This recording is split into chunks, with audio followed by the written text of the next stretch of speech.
my name's Chris Pallett. I'm Managing Director of Bespoke Computing, and welcome to episode 1 of our brand new podcast, Control, Alt and Speak. Today I'm joined by Andy Rao from Codebreak. Morning, Andy.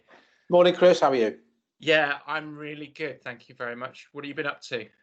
Oh, getting ready to go back to the office after, how many weeks has it been? 12, 15, 12. 17? I don't know. Yeah. Do you still know where your office is, or are you going to be programming the sat nav?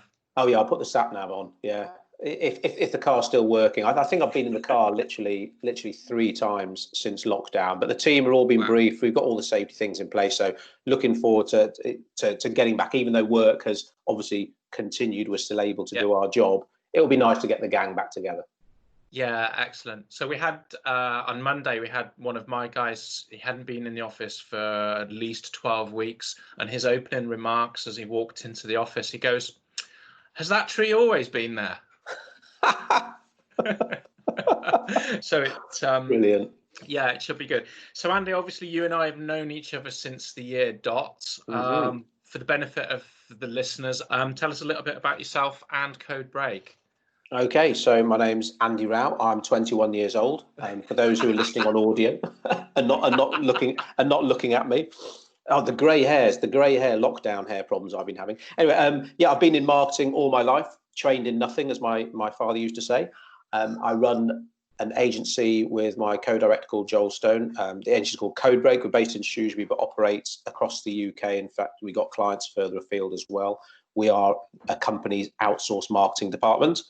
Started straight after university in marketing. Got a job at ITV, so I was in London for 10 years and cut my teeth there and learned. It was hard, but you know the old work hard, play hard. It was great there. Then I moved to Pearl and Dean. Cinema was a massive love of mine, always has been, still is. So being able to work on massive cinema advertising projects was fantastic. But then my wife and I met my wife down there. Turns out she's from Shropshire as well. The usual old Shropshire stuff. When we moved back to a county and started up our own marketing business. Yeah, it's amazing how everything always gravitates back to Shropshire. Once you've lived in Shropshire once, generally most people tend to find their way back. I never thought I'd be back, nor did Emma. There we were, both working at Pearl and Dean, got talking. Turns out we're both from Shropshire. I went to the same school as her brothers. Our parents had mutual friends, but had never actually met themselves. Wow. And I suppose it just made logical sense. But now it turns out that most of my friends that couldn't wait to get out of Shropshire, they're all back here. Yeah, it's weird. It's weird how that happens. And lockdown hair, Andy, seriously, I'm surprised you just haven't gone all off. Well, do you know how hard it is to find clippers now online? Because of course, everyone's after them. Yeah. I keep going on, can't find a decent pair of clippers because I don't want to get some, cheapy jobs, but don't want to spend a fortune either. But I've been looking. And in the end, I had my wife, my mum, my mother-in-law all say, "Oh, you look so much younger with hair." And it's like, well, oh, okay. So it's my ears keep getting tickled by the longer hair. So that hasn't happened in years. But I'm not sure. Part of me thinks as soon as barbers are safe to open, I'll be one of the first customers getting it all shaved off to my grade 2 again. But I don't know.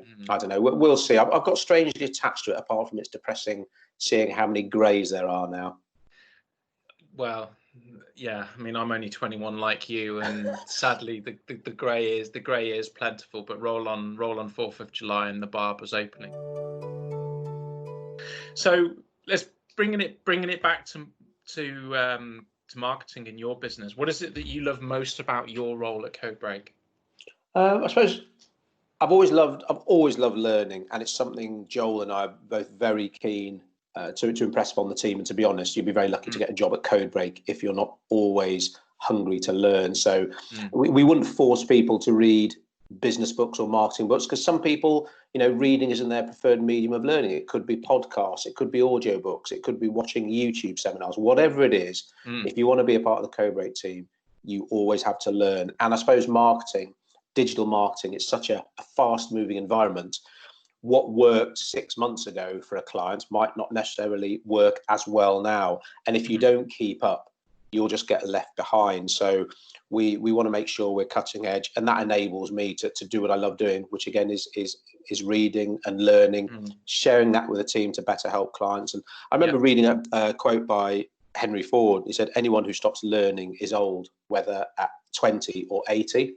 Yeah. And Okay. I'd like to think that no matter how old I get to be, I'll just always be hungry to learn. And once I'd figured out how to extract myself more away from the day to day, because you can get sucked into all the little jobs, to actually work on the business and to grow the business and to work out how to better help clients. I'm not there totally yet, but I'm definitely a long way ahead of that journey. Whereas when we started out in business, we were doing the books, we were doing the networking, we were doing the teas, everything. Yeah. And now, we want to make sure we are working on the business rather than in it, as they say. Yeah. So how much of your time would you say you're working on developing the business and also developing yourself? I'd say at the moment, so lockdown a bit different, but before lockdown, and hopefully when we go back on Monday, Joel and I around 75%. And wow, okay. But then, we went to a business seminar, and the guy speaking, he asked the same question, what percentage are you working on the business compared to in the business? And most people were sort of around 50 and 60%. So we're happy with 75. If we could get it to be honest, 85, that would be great, because, we want to empower the team, and they need to know that we're always here to help. But if there's questions, they can answer amongst themselves and learn and feed off each other. Yeah. And almost like leave Joel and I to focus on the big picture, then that's great. Yeah.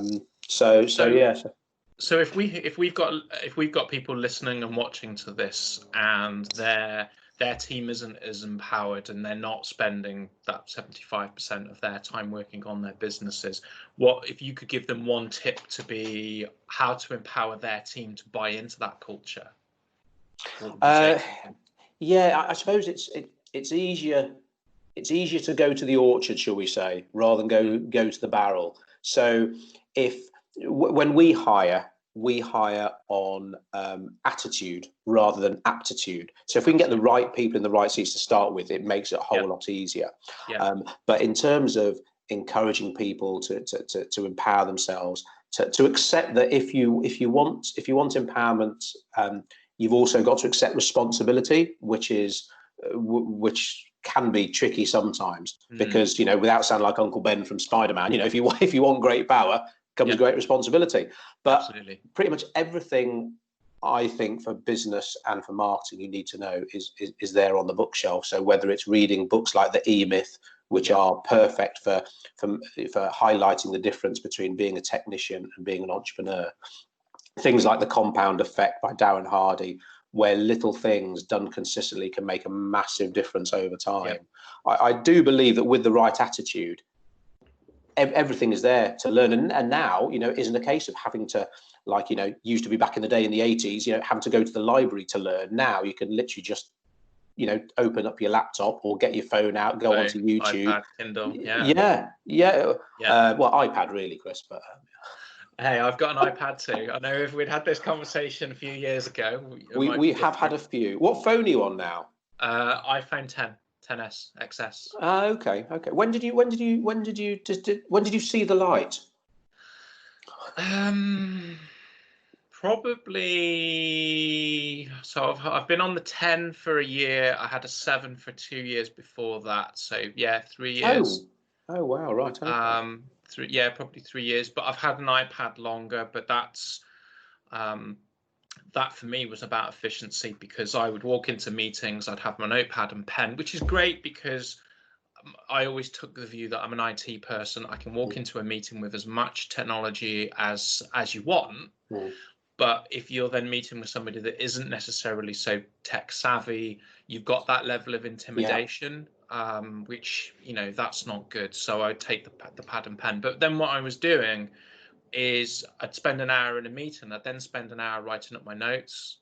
And that was just grossly inefficient. So it was bin the notepad, get the iPad. I love OneNote, which is obviously Microsoft, because we're a Microsoft shop, so we have to evangelize a little bit about their products. Type my meeting notes into OneNote in the meeting, and my iPad's automatically synchronizing that back to my computer when I get back to the office. So the iPad paid for itself, and then I think I mean, pre Apple for my phone, I was a big Microsoft fan, but their mobile business. I don't want to say they gave up on it, but it wasn't where it needed to be. They weren't putting the love behind it. And then it's a simple decision of Apple or Android. And I think Apple, as much as it's more consumer focused than business focused, it's also a more secure ecosystem. It's you can say what you want about Apple. The marketing people there have done a great job. Everything looks polished. So yeah, it just felt a better wrap, and it does everything I need. It makes calls. I think we did a post for a client, and it was like the top 10 uses of a mobile phone, and yeah, calls wasn't on there. Yeah, and it's something we have with our team, that to sometimes maybe we're having a workplace chat, which has been a fantastic tool during lockdown, but there are sometimes you think actually it'll be a lot quicker just pick up the phone. And obviously we have clients who prefer using the phone, but to be honest, they are getting few and far between. Most of them, they prefer to use some kind of messaging tool, whether that's WhatsApp, whatever it might be. But yeah, I guess communication is changing, and picking up the phone, whether it's cold calling or whatever. Though our phone hardly rings at all now. People would rather contact us via workplace, which is where we encourage clients to the route to go down. But I mean,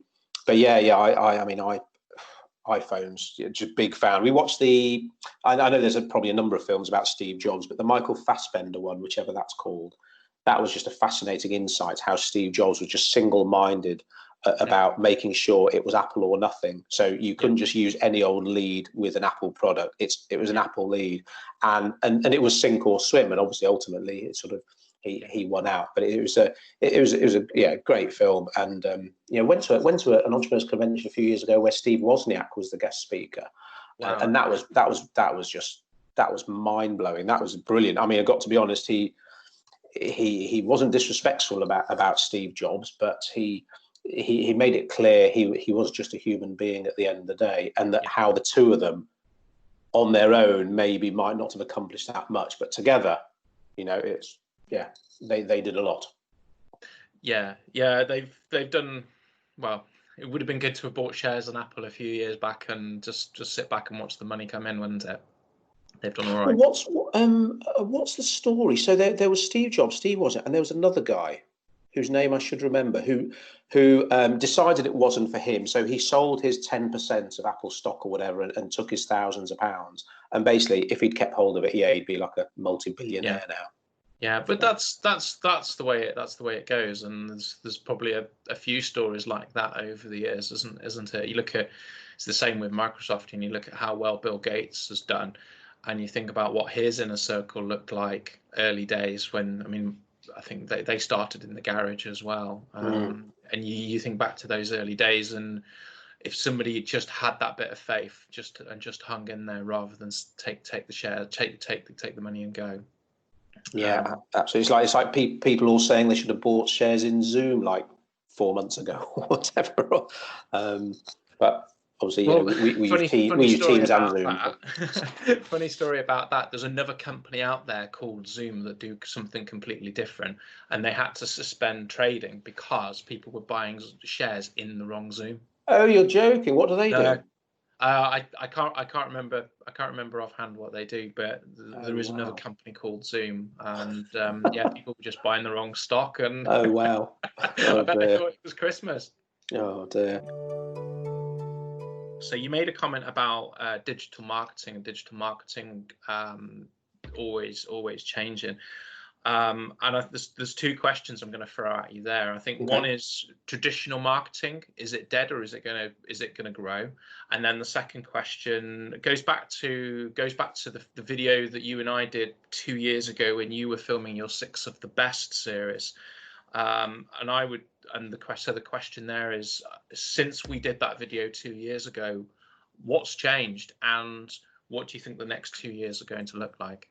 Oh, right. Okay. So, I mean, certainly a lot has changed. I mean, what the big change over the past 2 years? I mean, there have been so many. I think a big one is pay to play when it comes to social media. The fact that pretty much every social media, you need to be prepared to dip into your pocket if you want to have some meaningful kind of reach and engagement, and unless you're some massive news organization that is able to report on, you know, any story from anywhere in the world about any industry. But if I'm talking about SMEs, for example, I think pay to play, you know, LinkedIn, you can still get a very good organic reach and engagement. You know, if you follow the various rules and unwritten rules of etiquette, LinkedIn is a brilliant tool. We love LinkedIn, but that is heading to pay to play already. You know, Microsoft, they paid $26 billion, whatever it was for it. They're going to want to make their money back. So it's a great model, like the Netflix model, right? It's free, suck you in and think, oh, this is awesome. And then, right, okay, well, this is what it's going to cost you now.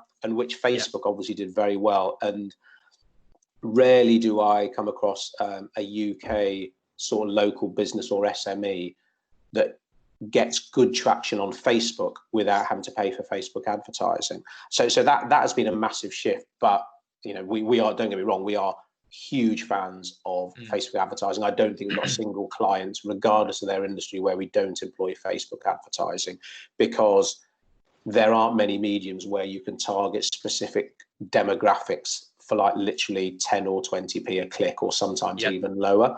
And so that's been a massive shift, that social media, if you want to use it as a business, you need to have an advertising budget. And there's a really good book called, I think it's called Sell Like Crazy or something, but obviously a book about sales, which might not be for everyone.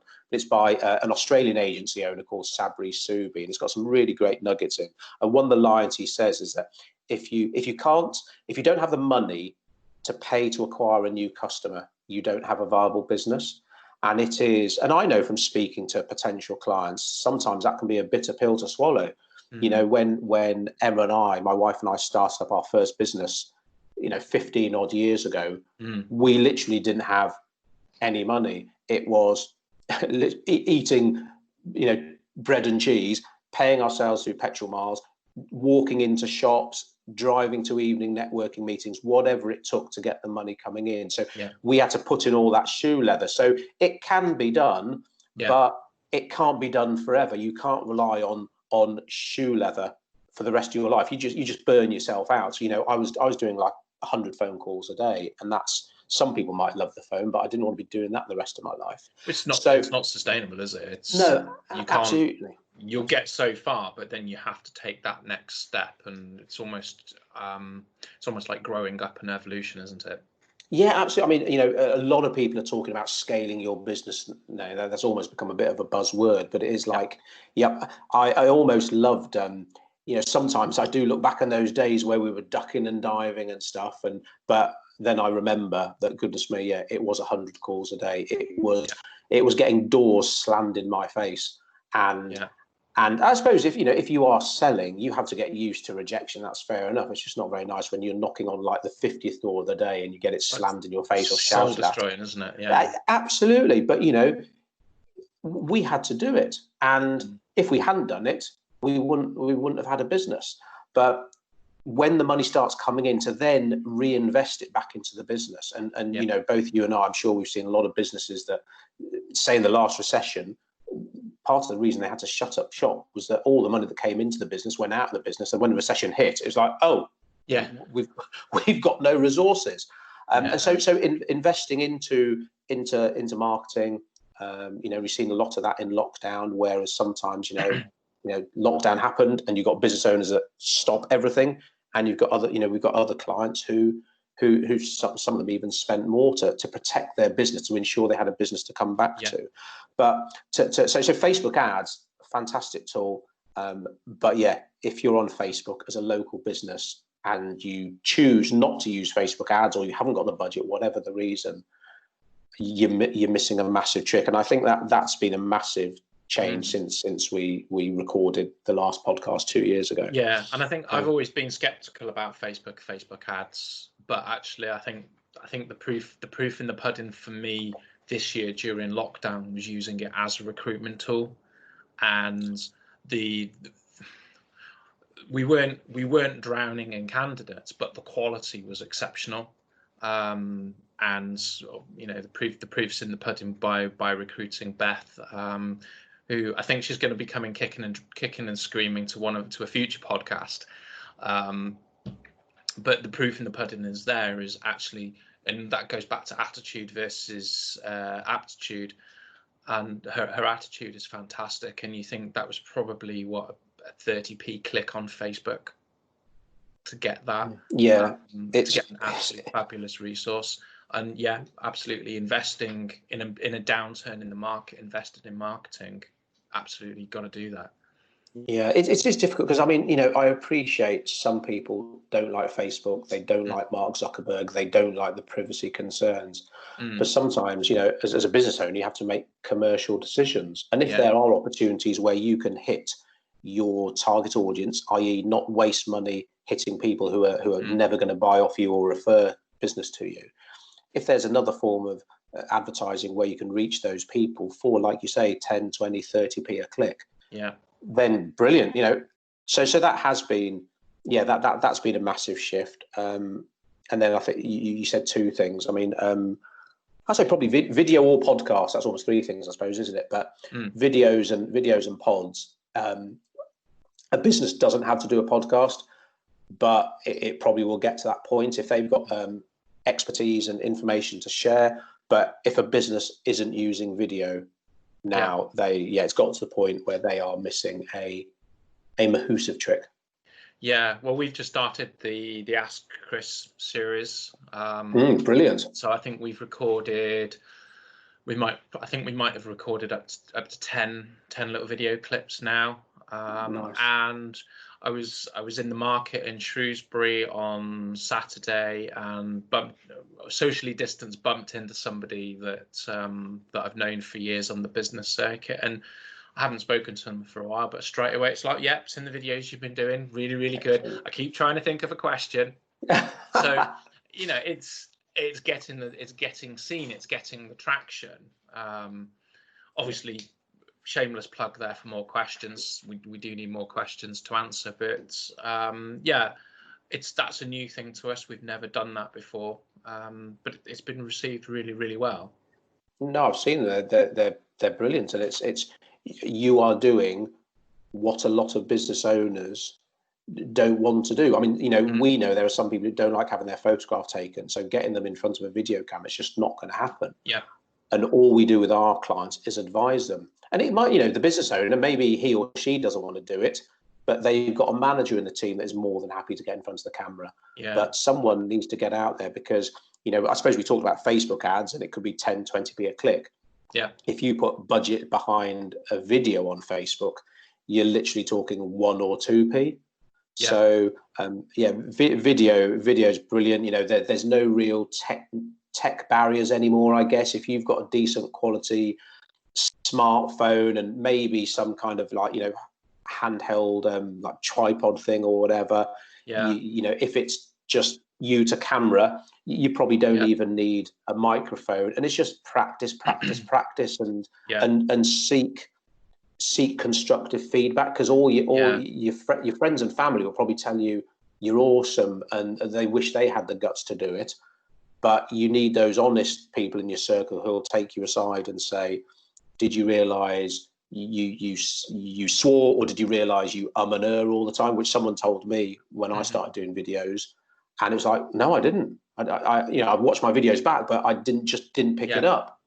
So when he told me that, it was like, right, now I know that I can do something to address it. Yeah, and it's definitely taken, and for me, it's certainly taken a couple of videos just to get in. So that the first batch of, I think we recorded 3 videos on the first batch, absolutely hated it, and we put an hour in the diary to work out what we were going to do, get the filming done and all the rest of it. And I spent the first 45 minutes effing and jeffing about how much I didn't want to be in front of the camera. And now the last batch of 3 that we recorded, we were done in 20 minutes. Brilliant. In fact, we did more than 3 because we did a couple of other video clips to promote this podcast. But yeah, it was just, now it's just get on and do it. Any quick Google search about the power of video for business will just reel out a whole load of stats about the engagement of video compared to photos and stuff. And yeah, it can be too much of a good thing if all you do is videos in your marketing. You know, you're skewing the balance. But to have that variety of content, the images, the blogs, the articles, the comments, the videos, the podcasts. It's all like you're hitting some of the same people, of course, but you're also hitting different people, because like we talked about at the beginning about some people might not like to read to learn. They might prefer to do it via a podcast or an audio book. If you're doing these different things strategically, they will be literally able to hit everyone within your target demographic. Twitter have done something brilliant, like yesterday. They're testing it on Android, funnily enough. If you're on Android and you see an article on Twitter and you try and retweet it, it should now, it might not be every country, but it should now pop up with a little nudge saying, do you want to read this article before you retweet it? I read that this morning. Fascinating idea. And that is brilliant, because we all know people who will just share stuff without doing their due diligence, and whether it's just naivety, they don't realize they could be spreading fake news or malicious news, whatever it might be.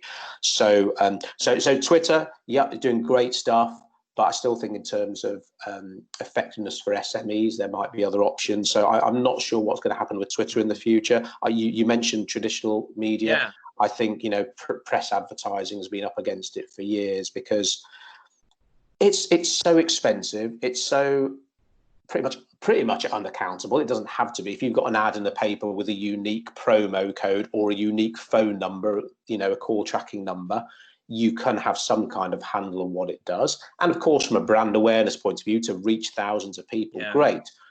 But what does it actually do with my business compared to lots of other stuff?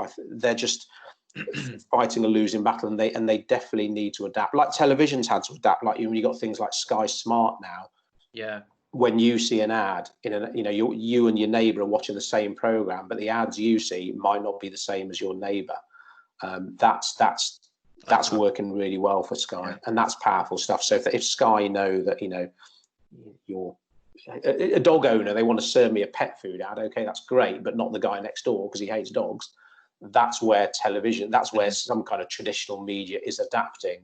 But where press advertising can go in terms of flexibility, it's certainly not an area we'd use or encourage many of our clients to do. If they want to use traditional media, we'll probably look at things like, to be honest, things like leaflets and business, good old-fashioned business networking. So you think we'll see the demise of print in terms of the local newspapers and stuff? Unfortunately, so local newspapers, definitely. My mum, she has read the local newspaper for I think 40 years. 40 years ago we moved up here. But even she just looks at it online now. So we'll see, and I suppose we have seen for a long time, switched on newspapers trying to encourage people to the online version, and whether that's monetized through advertising or is it the Telegraph that charge whatever it is a month to subscribe to their online newspaper. That's where that kind of future is. And newspaper, again, it can have its place if it's done strategically, but it's a case of looking at, what else can I spend that money on? Like with any marketing, like business networking, okay, I got X amount of business this year through business networking and maybe met X number of suppliers to help my business. It's not just about getting new clients right across, isn't it? Absolutely. Could I have spent that time and money doing something else? Well, who knows? Test and measure. But networking, that's about as old and traditional as you get. Has that had its day? No. Now that people have realized it was never, online social media networking wasn't there to replace physical networking. It was there to complement it and indeed even facilitate it. You meet someone online, you realize you've got stuff in common, could help each other. Oh, let's meet up for a coffee, and there we go, old school. So have you done much online networking with lockdown? I know some of the local organizations have really ramped up their online networking provision because of lockdown. Have you been involved with any of that?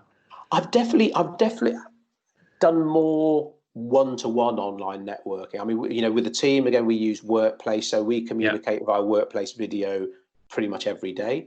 But certainly with LinkedIn, I've been having more messaging with individuals and then doing some kind of video call. I have struggled personally with the kind of big group networking things online, because you've got 30 people registered on a Zoom or whatever. Yeah. and you've got a bit of time lag, or he's frozen in the corner because he's got bad internet. You start talking, but someone else starts talking at the same time, and Yeah. it's a bit tricky on that front. And I think sort of 3 months down the line, I think people are sort of counting down the days till they can safely get back together again. Yeah. Because networking, expos, workshops, seminars, I think they're an essential part of business. Yeah, I think so. So with my experience of lockdown video conferencing, when the whole lockdown thing first kicked off, it was literally video call after video call. And even now, there was one day last week, and I literally had 4 or 5 hours of video calls in one day, and that just leaves your head hurting. And that wasn't actually any networking either. I've not done a single video based networking event during lockdown, because all the other video calls, they've just taken its toll. It just makes my head hurt. So I'll be glad to get some actual face-to-face networking going again, and actually start to see some of the smiley happy people that we were able to go and network with beforehand. Next week you've got everybody back in the office, from Monday, which I'm guessing is really exciting. How's your business adapted to lockdown and the whole work from home? And obviously we're talking a bit about technology as well here. What's been your big technology transformations? So for us, as you probably gathered, we're quite fans of Facebook, and certainly how they can make things easy and accessible. And for us, Workplace, and we've been using Workplace probably for about a year anyway. We've tried various online communications tools, but Workplace for us works really well. And to be honest, all the team, they're very Facebook savvy anyway. So using Workplace is just like using a Facebook group, and it's like second nature. So a combination of Workplace and Zoom has been fantastic. That's enabled us to carry on supporting our clients apart from being able to do on-site visits, and that has been invaluable. But when I hear all these talk about, Google going to let employees work from home until the year 2035, whatever it might be, it's okay. The technology has been brilliant, and I couldn't imagine, what would happen if this had happened without things like easy video conferencing, or if this had happened in the middle of winter and everyone was cold and dark all the time. I think, the mood would have been even worse than it has been. But we're very keen to get back to the office, and safely, of course. But I think online communication can only work so well. Now, if you've got a client abroad and you speak once a week on Zoom or Microsoft Teams, then that's great. There's nothing else you can do. If they're in Australia, you ain't going to fly to Australia every week. But if that client was within an hour's drive, we believe, and we want to encourage with our clients, that we will come and see you. So we've got a client in Glasgow, and we will drive or get the train to go and see him every so often. Because it can enhance and help a relationship, but like with networking, it might not necessarily replace the actual physical meetings you can have. But Workplace, we love it. Yeah, that's what I noticed with recruitment when interviewing Beth. Is it's great that we've got these video calls, but you do lose an element of that emotional interaction. We can wave our arms around, we can gesticulate and stuff, but there's that physical interaction, that emotional interaction that you just completely lose on a video call. And one of the things that Beth said during the interview process, absolutely right. If you think traditional recruitment processes, the candidate would be coming into the office, so they've got a feel for the buzz, the vibe, what's going on, and you completely lose that. So what you're saying is bang on. Is video is a great tool, but I wouldn't use it full time all the time. You just lose too much from that. We've got one question that we're going to throw at every single podcast guest that we get on. Okay. So I'd be interested. You have been pre-warned, obviously, but it'd be interesting to see what you come up with. I'm curious whether it's going to have an Apple logo on it. What is the one piece of technology that you couldn't imagine life without? Now, I suppose, I mean, everyone is, what I imagine would say a mobile phone. So if I were to go down that route, yeah, I would say my iPhone, because we literally can conduct our business from our phone. I've got to be honest, my iPad has now gone upstairs to my youngest daughter, and she plays Roblox on it, because the simple answer was, I don't even use my iPad that much anymore. I do it all on my phone. So I guess that would be the traditional answer, and maybe that's what most people would say. Yeah. But in terms of other tech, I'd say voice. So whether that's, I suppose I'd say it quietly now in case she hears me, but Siri or Alexa. Those have, and that's something else my daughter loves. I'll just hear her upstairs when she's doing her homework going, Alexa, what is 5 times 7.3? And it's like, that's not what she's there for. But we find out, I suppose when you're searching for stuff now, if we're doing SEO for a client, it isn't just about what people are typing into Google. It's about what they're asking their phones. So voice search is obviously massive, and it's going to become even bigger. And so rather than going and choosing a playlist in the office, whatever, one of us will just, shout across saying, Alexa. With me, it'll be play some dodgy 80s playlist or something, which is always causes a bit of an argument. In my house, there's no electronics upstairs either. Probably because of working in IT. It's that security thing of, what am I being listened to? And there's been, in fact, one of the guys in the office, she did an experiment with her boyfriend. And they started talking about, I think it was blue elephants or something really, really random, deliberately. Right. And then suddenly they've got adverts popping up on their phones. And when you start to hear those sorts of nightmare stories, and suddenly you're thinking, I don't know how we feel about this. But the no electronics upstairs. I think that's just about being respectful for technology and not having it take over your world. I mean, I sound like an old fart saying this now, but we've got a friend and they've got a 2-year-old daughter. And when they came to stay before lockdown, you just couldn't get this 2-year-old off her dad's phone. Yeah. And obviously not my place to say, you can never criticize someone else how they bring up their children. But, my girls were sat there with this 2-year-old doing painting, and it was nice. And this 2-year-old was happy. They were happy just painting. Yeah. And the mum comes in and literally gives her phone. And so straight away she stops painting. Wow. And goes on. And I was like, wow. Yeah. And when we sat there having dinner, the phone was next to the 2-year-old, and she was eating with one hand and she was scrolling with the other. And I was, wow. I know to a certain extent this is kind of my job, using tech for marketing purposes, but it was like, that can't be the future, surely. That really there does have to be limits, and if everything switches off, you need to be able to be honest at 2 as well. You need to be able to entertain yourself and find stuff to I told you, we talk about this a lot, about when people moan about social media in terms of the content they're exposed to. It's like, well, you've got the choice to who you're connected with, for example. So go and unfollow those friends that post stuff you don't want to read about. And it is taking that responsibility of what you see online and how much you use it. Because I think there probably are a lot of people during lockdown that have been sat there on the sofa just with their thumb, scrolling. And to be honest, it's been a challenge to have our clients' marketing cut through that noise. That's been the biggest challenge.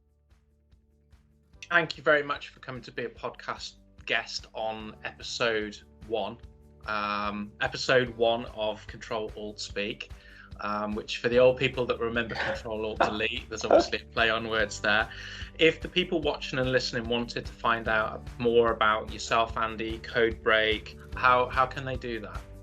We always say to people, if they want to find out more, we do everything. Every kind of contact starts with our website. So if people want to book a free 20-minute call with myself or Joel, they can do it through the website, and we're more than happy to share some tailor-made advice, because all marketing now really needs to be tailor-made. There's lots of generic rules to follow, but it has to be about your business and your goals, because they're going to be different to everyone else in your industry or your competitors. So please do visit our website, anyone, if you would like to get in touch. And if you're struggling to get your voice heard, codebreak.co.uk. Brilliant. Thank you very much, Andy. My pleasure, Chris. Thanks very much.